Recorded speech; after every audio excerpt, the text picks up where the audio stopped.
When most people hear the word colonization, their first thoughts are of the European pilgrims that immigrated to the New World and sowed the seeds that would blossom into the United States of America. Not many people are aware of the rich history behind the colonization of South American countries that occurred decades before the first successful English settlements. On May 4, 1493, a Papa Bull, or charter, was proposed by the Pope Alexander VI titled Inter Caetera, or Among Other Works, to the King and Queen of Spain and the King of Portugal that created a dedicated boundary to grant Spain all lands 100 leagues west and south of the islands of the Azores or the Cape Verde, leaving Portugal only the westernmost point of South America. In addition, it also created guidelines that any and all exploration was to be for the purpose of the spread of Catholicism. 1 year later, on June 7th, the nations of Spain and Portugal signed the Treaty of Tordesillas, which moved this boundary line to a definitive 370 leagues west of the Cape Verde Islands, and the two countries agreed that Portugal would be allowed to keep possession of all lands founded east of this margin. Portugal wasted no time, sending explorers like the famous Christopher Columbus and Vasco da Gama to the New World to find new routes across the globe. But the Portuguese monarchy sent other lesser-known explorers as well. One such explorer was the Portuguese nobleman Pedro Álvares Cabral, who reached the shores of Brazil on his way to the second ever voyage to India around the Cape of Good Hope. Upon landing, Cabral claimed the land for Portugal, naming it Terra de Veracruz, or Land of the True or Holy Cross, and he encountered the peaceful native Brazilians who were simple hunter-gatherers, and unlike the Mayans or Aztecs of Mexico, they had no large societies or wealth. Unlike any other explorers, the Portuguese noblemen knew that they needed to handle the situation with care, so Cabral was especially careful in his relations with the natives.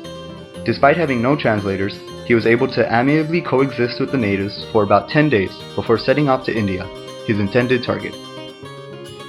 Only a few Portuguese men stayed behind for the opportunity to share their culture with the natives and in turn learn about the natives' culture. At first, the only commodity coming from this new colony was a red-dyed wood from a native tree called a Brazil wood, which gave the country its current name of Brazil. As a result, private investors asked the king for contracts to areas of Brazil to obtain private ownership and make the most of this new resource. The king did apply one condition, that the colonizers maintain a positive relationship with the natives.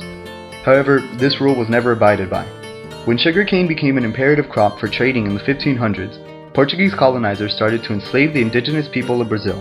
Like other Native Americans, the indigenous people resisted slavery, and their opposition was almost too much for the Portuguese colonists. The natives carefully analyzed the colonists in order to more effectively elucidate responses through planned attacks and militaristic raids. They even terrified the Portuguese by capturing and eating slave owners. Due to this resistance, the Portuguese imported tamer African slaves to work on sugar plantations, which had become the financial pillars of Brazil. After this, the natives' numbers declined rapidly due to casualties of rebellion along with epidemics of European diseases. Ironically, however, the conflicts between the native Brazilians and Portuguese colonizers resulted in essential cultural diffusion between the two, consolidating a shared language and praxis. African slaves are another essential ingredient to the melting pot of cultures in Brazil.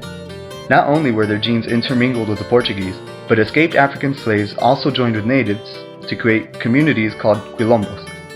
These communities created a unique Afro-Brazilian culture that had imperative roles in environmental protection. As shown, the exchange of goods and slaves in Brazil resulted in the exchange of cultures between the Portuguese, indigenous Brazilians, and imported Africans that paved the way for the integrated society Brazil holds today. Now, a major part of exchange was the introduction and integration of Catholicism in the 1500s as well. Unlike other Spanish territories, the incorporation of Catholicism in Brazil was widely accepted by the natives and the slaves. The church's impact was peaceful due to the fact that both Indian and African chiefs and leaders incorporated Catholicism into their own rituals, practices, and beliefs, rather than turning it away and causing conflict with the Catholic Portuguese.